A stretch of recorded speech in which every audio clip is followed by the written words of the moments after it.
Salam dan salam jumpa bagi kita sekalian dalam kasih dan anugerah dari Tuhan kita Yesus Kristus. Pagi ini saya mengajak kita untuk merenungkan satu bagian firman Tuhan yang terdapat di dalam Injil Lukas, pasalnya yang ke-13, ayatnya yang ke-24. Begini firman Tuhan. Jawab Yesus kepada orang-orang di situ, berjuanglah untuk masuk melalui pintu yang sesak itu.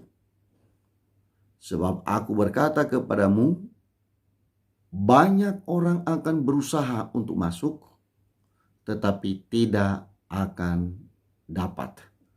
Demikian pembacaan firman Tuhan. Berbahagialah setiap kita yang membaca, merenungkan, dan memelihara sabda Tuhan dalam hidup sehari-hari.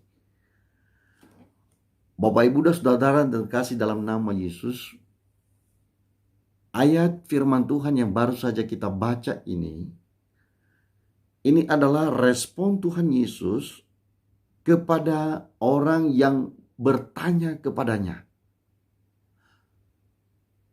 Ketika dia berkata di dalam ayatnya yang ke-23 itu, dia katakan, Tuhan, sedikit sajakah orang yang diselamatkan? Lalu Yesus tidak menjawab dengan berkata, ya sedikit. Atau dia berkata, ya banyak. Atau dia menyebut jumlah tertentu. Dia tidak melakukan itu. Justru dari pertanyaan itu, Yesus langsung mengalihkan pandangannya, perhatiannya, dan dia berbicara kepada orang banyak. Jadi, satu orang yang mewakili untuk bertanya, dan sekarang jawaban yang diberikan oleh Yesus itu kepada banyak orang atau kepada mereka yang hadir pada saat itu. Ketika ada orang bertanya tentang keselamatan, maka Yesus berkata, berjuanglah untuk masuk melalui pintu yang sesak itu. Sebab aku berkata kepadamu, banyak orang akan berusaha untuk masuk, tetapi tidak akan dapat. Perhatikan Bapak, Ibu, dan saudara. Dari bacaan kita ini ada beberapa indikasi yang betul-betul dapat kita pahami. Yang pertama, bahwa sebenarnya ada banyak orang yang memang pengen atau senang jika menjadi bagian dari orang yang diselamatkan. Ada banyak orang yang terus berusaha untuk masuk di dalam kekekalan, untuk mendapatkan kehidupan yang kekal. Tapi Yesus berkata, meskipun banyak orang yang pengen, yang senang untuk memasuki kerajaan Allah, tapi tidak semuanya dapat. Jadi indikasi yang pertama ini tadi adalah bahwa banyak orang yang pengen masuk surga, tapi tidak semuanya dapat. Yang kedua adalah bahwa ada pekerjaan, ada usaha yang harus dikerjakan oleh orang yang mau diselamatkan ini tadi.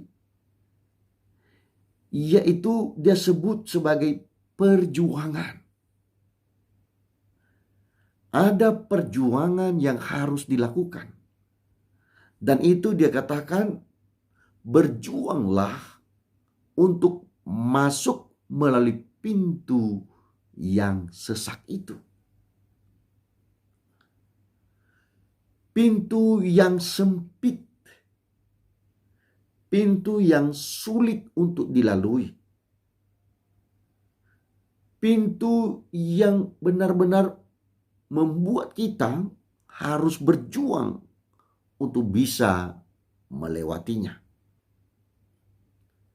Dan di dalam hal melewati pintu ini, pintu yang sesak ini, maka sesungguhnya ayatnya yang ke-25 ini menjelaskan kepada kita. Dia katakan, jika tuan rumah telah bangkit dan telah menutup pintu, kamu akan berdiri di luar dan mengetok-ngetok pintu sambil berkata, Tuhan, bukakanlah kami pintu. Dan ia akan menjawab dan berkata kepadamu, aku tidak tahu dari mana kamu datang. Perhatikan Bapak Ibu dan Saudara. Jalan atau pintu yang sesak ini rupanya ada batas waktu yang pada akhirnya nanti pintu yang sesak itu pun ditutup. Berarti apa? Di dalam berjuang melewati pintu yang sesak ini, pintu yang sempit ini, maka setiap orang tidak boleh terlambat. Selama dia hidup, dia harus berjuang. Selama masih ada nyawa di dalam tubuhnya, berjuanglah. Karena ada waktunya nanti seseorang harus mati. Atau kalaupun seseorang itu belum mati, tapi keburu Tuhan datang. Maka pintu yang sempit, pintu yang sesak itu pun ditutup. Dan tidak ada lagi jalan masuk. Bapak, Ibu, dan saudara-saudara yang terkasih dalam nama Yesus.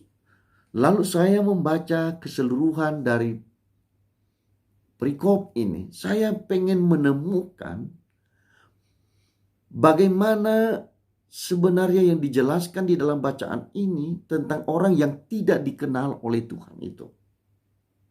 Mengapa dia dikenal dan mengapa tidak dikenal.